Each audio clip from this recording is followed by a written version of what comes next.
स्वास्थ्य जी और कृष्ण जी, सबसे पहले आप लोगों का स्वागत। कल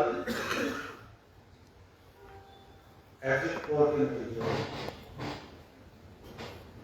कुछ ऐसा हमने सोचा था, जैसे क्यास लगाए जा रहे थे उसी के अनुरूप ऐसा लगता था कि ये एग्जिट पोल के जो नतीजे आए, ये एक जगह भारतीय जनता पार्टी के कार्यालय में बनके तैयार हो और मीडिया में सर्कुलेट और बहुत ज्यादा विसंगतियां इन एग्जिट पोल में भी थी। कई जगह पे कांग्रेस इतनी सीटों पर लड़ रही थी, उसका भी नहीं ज्ञान नहीं था, दूसरी पार्टियों का भी ज्ञान नहीं था, बहुत सारी गलतियां। और एक नारा जो वॉर क्राई जो भारतीय जनता पार्टी ने प्रधानमंत्री श्री नरेंद्र मोदी ने 400 बार की बात कही और हर चैनल में इस बात को लेकर वोट की कि 400 तक कैसे पहुंचा जाए। 350, 450, कुछ शूर ऐसे भी थे जो 400 क्रॉस कर गए। देखिए, जो ये एग्जिट पोल ये देश में सनसनी पैदा करते, इनका वैज्ञानिक आधार क्या है उस पर बात होनी चाहिए। मैं ये नहीं कहता एग्जिट पोल नहीं होनी चाहिए, एग्जिट पोल होनी चाहिए, लेकिन जिस टीवी चैनल में एग्जिट पोल किए, उन्हें जनता में इस बात को विचार करना चाहिए कि कितने सैंपल लिए। मतलब एक बूथ में कम से कम 2 या 3 लोग हों जिससे जाकर वो बात करें और घोषणा करें कि हमने इतने सैंपल लिए और उसके बाद हमने ये एग्जिट पोल जो है घोषित की। मैं चुनाव के दिन जिस दिन मतदान हो रहा था, लगभग मैंने 3 दर्जन मतदान केंद्रों का खुद दौरा किया और मुझे एक भी व्यक्ति नहीं मिला जिसने जो किसी मीडिया हाउस से आया हो, जो सर्वे कर रहा हो। और वही मेरे जो तमाम साथी हैं, उससे भी मेरी बात हुई कि आप लोग जो है हमारे जो बूथ रखते हैं उस पर हमारे पार्टी के कार्यकर्ता बैठे, क्योंकि कोई भी व्यक्ति नया आता है तो ध्यान रखें। और चुनाव के दिन तो ऐसे भी बड़ी सावधानी बरती जाती है, जो बूथ के अंदर बैठे होते हैं, जो हमारे बाहर बूथ लगाते हैं, तो ऐसा व्यक्ति कहीं नहीं नजर आया जिसने सैंपल किए। पता नहीं ये एग्जिट पोल किस आधार पर घोषित की। मेरा ये कहना है इसका वैज्ञानिक आधार होना चाहिए। आप जनता को ये लेके आए कि हमने इतने सैंपल लिए, इतने बूथ में दिए और उसके बाद हमने ये एग्जिट पोल हमने घोषित किया, ऐसा कुछ नहीं। और मैं ये कहना चाहता हूं कि जो पूरे चुनाव के दौरान, क्योंकि मैं हिमाचल प्रदेश के सभी लोकसभा क्षेत्र में गया, मैं हिमाचल से बाहर भी गया, कहीं भी जनता में मैंने भारतीय जनता पार्टी के प्रति उत्साह नहीं है। मैंने अपने क्षेत्र का तो पूरी पंचायतों का दौरा किया और जो मुद्दे इन चुनावों में विपक्षी गठबंधन ने उठाए उनका असर बराबर नजर आ रहा था। चाहे बेरोजगारी को लेकर बात हो या जो है 70 करोड़ बेरोजगार और हमारे को कांगड़ा और हमीरपुर है, वहां तो अपनी गीत को लेकर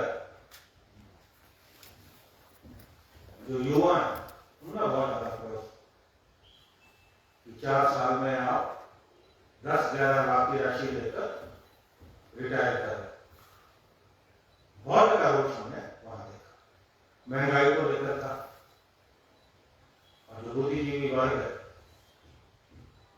उन्हें इलेक्ट्रल बॉन्ड को लेकर भी सचेत। और भारतीय जनता पार्टी कौन से मुद्दों पे चुनाव लड़ रही थी, इस बात की हमें हैरानी। ये बात सही है कि भारतीय जनता पार्टी ने देश में एक सांप्रदायिक ध्रुवीकरण का प्रयास किया। भाई को भाई से लड़ाने की बात की, चाहे देश के प्रधानमंत्री श्री नरेंद्र मोदी हो या भारतीय जनता पार्टी के तमाम जो वरिष्ठ नेता, मुद्दों पे उन्होंने चर्चा की। राहुल गांधी का छिटाकशी, विपक्ष के जो और नेता हैं उनके छिटाकशी, व्यक्तिगत आरोप। मुझे लगता है कि किसी भी लोकतंत्र में चुनाव मुद्दों पे आप व्यक्तिगत छिटाकशी पर, व्यक्तिगत टीका टिप्पणियों पर चुनाव नहीं कर सकते। और कुछ बातें इतनी छोटी और बचकानी थी जिनसे चुनाव प्रभावित नहीं हो सकते। प्रधानमंत्री जी ने कहा कि अगर इंडिया गठबंधन सत्ता में आता है तो राम मंदिर पर बुलडोजर चला दिया। आप क्या बताइए, ये व्यावहारिक है? यहाँ कई जगह पर जाकर उन्होंने कहा कि आपका मंगलसूत्र छीन लिया जाए। किसानों को कहा कि आपके घर में जो एक भैंस है ये उठाकर जो है मुसलमानों को दी जाए। कुल मिलाकर इतनी छोटी बातें और इतना बड़ा लोकतंत्र। आज भारत का लोकतंत्र दुनिया में जो बड़े बड़े लोकतांत्रिक देश हैं उनके बराबर। कहाँ तो हमें और गंभीर और मैच्योर होने की जरूरत है, कहाँ हम छोटे छोटे मुद्दों को लेकर हमारे जो सतत पक्ष के लोग हैं वो चुनाव लड़ रहे। और कांग्रेस ने एक बात कही जो हमारा गठबंधन था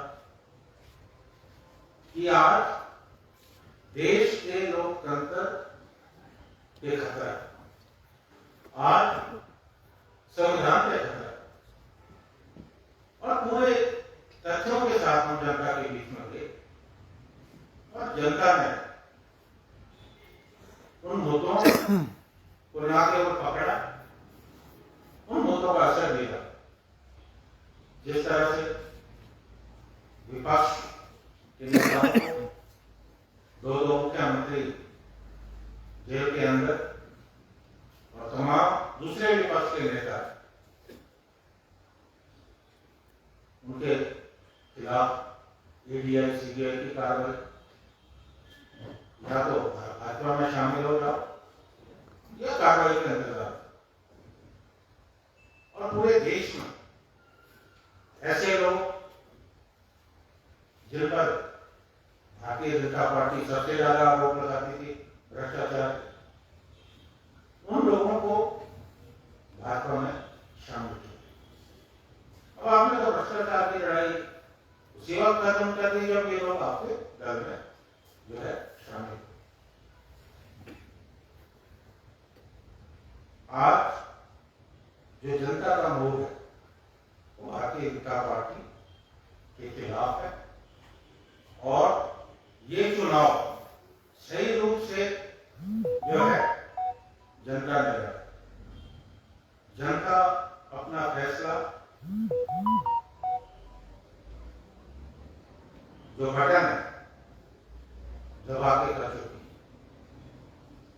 लेकिन एक मनोवैज्ञानिक तौर पर एक प्रभाव बनाने की जो कोशिश हो रही, इस बात को लेकर हमें शंका। क्या शंका? आज मैं इसमें नहीं जाना चाहूंगा। एक अधिकारियों पर, चुनाव आयोग पर एक दबाव बनाने की कोशिश हो रही है कि हम सत्ता में आ रहे, हम सत्ता में आ रहे, इसलिए आपको वो करना होगा जो हम आपको कहें। मेरा तमाम जो अधिकारी इस चुनाव से जुड़े, उनसे आग्रह है कि निष्पक्ष और निडर होकर काम करें, क्योंकि हमने देखा कि चंडीगढ़ में क्या इस तरह से जनमत को चुराने का प्रयास है। लगभग आज भी ऐसी स्थिति हमें नजर आ रही। हमारे जो कार्यकर्ता है, हमने निर्देश दिए कि सजग रहे, चाहे काउंटिंग के समय या अभी जहां जहां पे ईवीएम मशीन है वहां पे हम तो नजर ही रख सकते हैं, अंदर तो क्या हो रहा है उसके बारे में तो कोई कह नहीं सकता, बाहर से तो नजर रख सकते हैं। तो हमारे कार्यकर्ता जो है सजग रहेंगे और निश्चित तौर पे हमें इस बात की आशा है, विश्वास है कि देश का जो मूड है और सही रूप से आप लोगों ने भी महसूस किया होगा, आप लोग भी जनता के बीच में जाते रहे कि लोगों का मूड है। निश्चित तौर पे इंडिया गठबंधन सत्ता में वापस आने वाला है और देश में लोकतंत्र और संविधान को बचाने का जो प्रण इंडिया गठबंधन ने लिया, हम उसे लेकर आगे चलने वाले। और एक भाग में हमें और भी लगा कि जिस तरह से शेयर मार्केट को प्रभावित किया गया, आज आप सेंसेक्स और निफ्टी को देखें, आज अडानी जी के भाव बहुत ज्यादा बढ़ गए। तो कहीं ना कहीं ये भी एक गवाही थी कि किस तरह से माहौल जो है बनाया गया, कि जगह सट्टा बाजार भी। तो ये सारी तमाम बातें हैं जो मैं आप लोगों के सामने रखना चाहता हूं। और मुझे पूरी उम्मीद है कि कल जब चुनाव नतीजे आएंगे, निश्चित तौर पर इंडिया गठबंधन की जीत हो। दूसरा मुद्दा मैं आप लोगों के मुख रखना चाहूंगा, आप लोग भी चिंतित होंगे कि बहुत ज्यादा गर्मी, रिकॉर्ड तोड़ गई। हिमाचल जैसा प्रदेश जहां भी 42-45 और एक चिंता का विषय है कि लगातार जंगलों में आ गए और बहुत ज्यादा नुकसान है। जहां हमारी वनस्पतियां, हमारे जो वन्य प्राणी वो काल का प्रयास बन रहे, चुनाव चल रहा था, हमने भी कई अधिकारियों से बात की, पानी की पीने की बहुत ज्यादा समस्या है, आप लोग भी जूझ रहे होंगे। तो सब जवाब ये मिला कि इलेक्शन ड्यूटी। हालांकि मुझे लगता है कि चुनाव से पूर्व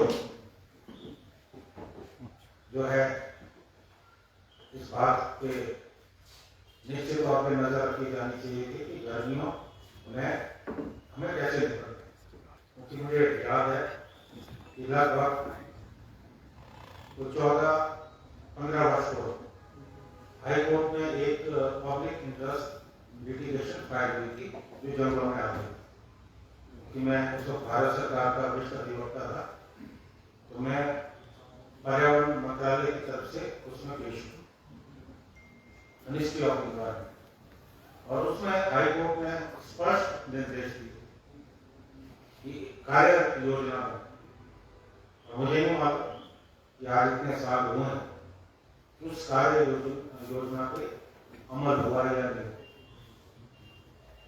क्योंकि कई जगह पर आग जानबूझ के लगाई जाती। और सबसे बड़ी बात, जो फॉरेस्ट का महकमा वो क्या है, तमाम जो घाट है क्या उन्होंने समय पे सूचना दी, क्योंकि मेरी जानकारी के मुताबिक बहुत सारी जगह पे मुझे पंचायत और गांव के लोगों ने बताया कि हमने फॉरेस्ट डिपार्टमेंट को सूचना दी कि आग लगी। तो आप बताइए, क्या फॉरेस्ट डिपार्टमेंट के अधिकारी केवल तनख्वाह लेने के लिए कार्रवाई होनी चाहिए? आज इतना ज्यादा नुकसान होगा और हमारे अपने पूरे क्षेत्र में लोगों के बगीचे जल गए। अब कई जगह पे जिनकी आजीविका से बगीचे पे पूरे नष्ट हो गए। 2-3 जगह हमारी ऐसी कि रात को मुझे फोन करके रो रहे थे कि हमारे तो कोई नौकरी नहीं है, हमारा तो कोई व्यापार नहीं, एक बगीचा था वो भी जल गया। मैंने आज हिमाचल में लगभग 12,500 हेक्टेयर, ये तो बड़े भी अभी वन संपदा खा गई, और साथ ही मैंने तो रोका लिया जाता, पानी की बहुत ज्यादा समस्या आ रही। मैंने आज प्रदेश के माननीय मुख्यमंत्री जी से इस बात को लेकर चर्चा की। उन्होंने मुझे कहा कि मैं आज बैठ गया, मैंने उनसे कहा जिन लोगों के बगीचे नष्ट हुए या मकानों में आग लगी उन्हें मुआवजा मिला। सबसे पहले जो रेवेन्यू विभाग है वो जाकर असेस कर, रेवेन्यू विभाग को निर्देश दिए जाए कि वो जाकर देखें कि किस व्यक्ति का कितना नुकसान हुआ और सरकार मुआवजा दे, क्योंकि मुझे लगता है कि मुआवजे की राशि बहुत बड़े होने वाली।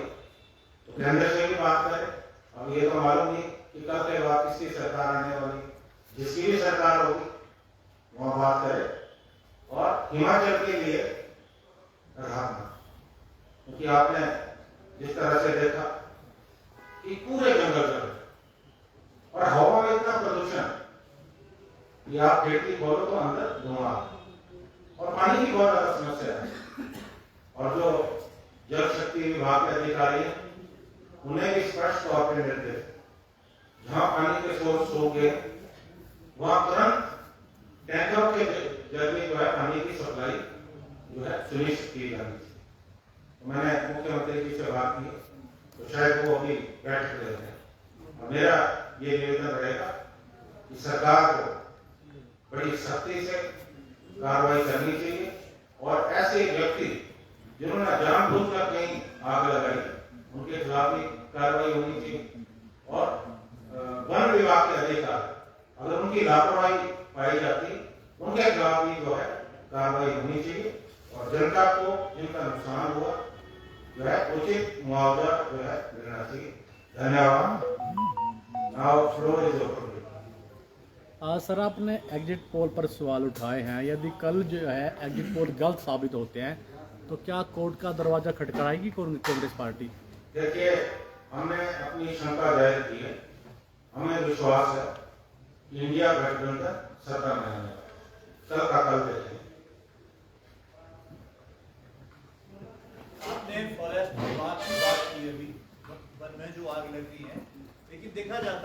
जैसे डिजास्टर की अगर बात करें तो अगर किसी फ्लड वगैरह में मकान गिर जाता तो 7 लाख है, लेकिन अगर आग जलने की घटना होती है तो उसको 1,45,000 मिलता है। तो ये किस तरह के मापदंड?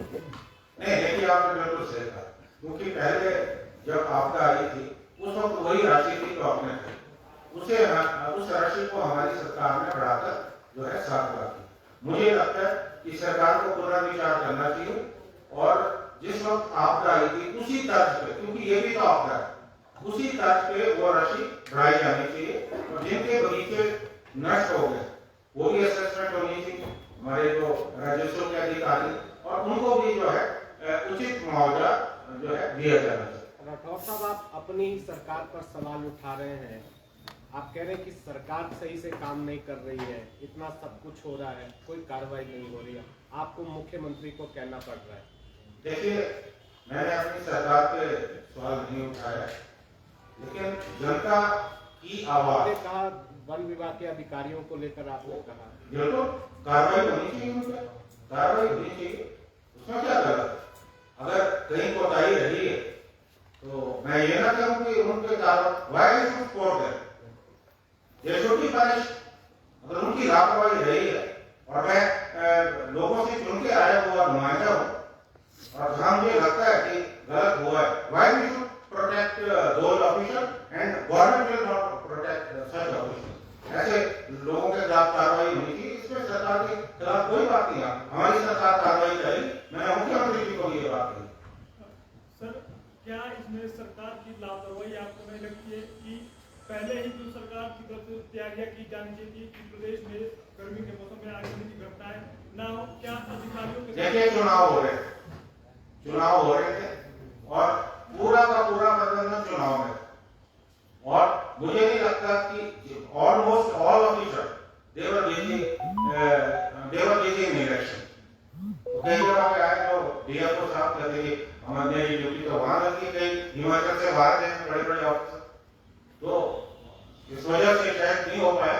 लेकिन अभी तो मुझे लगता नहीं कि 10-15 दिन, अभी तो मानसून का इंतजार, जब तक मानसून नहीं आएगा तब तक ये घटनाएं दोबारा हो सकती है। इसलिए जो है निश्चित तौर पर कार्रवाई होनी चाहिए और मुख्यमंत्री चुनाव प्रचार से कल फारिग हुए और आज उन्होंने अधिकारियों की बैठक की। लेकिन सर, मौसम विभाग ने काफी पहले अलर्ट जारी कर दिया था, उन्होंने सरकार के साथ भी साझा किया था, तो क्या आपको लगता है कि मुख्यमंत्री को पहले बैठक लेनी चाहिए और इस संदर्भ में कोई रणनीति बनाई जानी चाहिए थी? अगर इस तरह की आपने देखिए, इसके लिए कार्य योजना बने, जैसा मैंने कहा हाई कोर्ट का आदेश कि आप के वन अधिकारी, आपका अग्निशमन विभाग, पंचायतों के लोग एक कार्य योजना बने कि अगर इस तरह की परिस्थिति आती है तो क्या करना है, और अगर वहां कोई कोताही हुई है तो उसे देखा जाना चाहिए। पर इसके लिए है ऑलरेडी है, और डिजास्टर मैनेजमेंट के लिए तो कोई अधिकारियों को कोई इंस्ट्रक्शन देने की जरूरत नहीं। अब कहीं अगर आग लगती है, अग्निशमन के अधिकारियों को बोलते हैं, तो क्या वो विधायक और मुख्यमंत्री या मंत्री का इंतजार करते हैं? ये छोटो है ना। Thank you.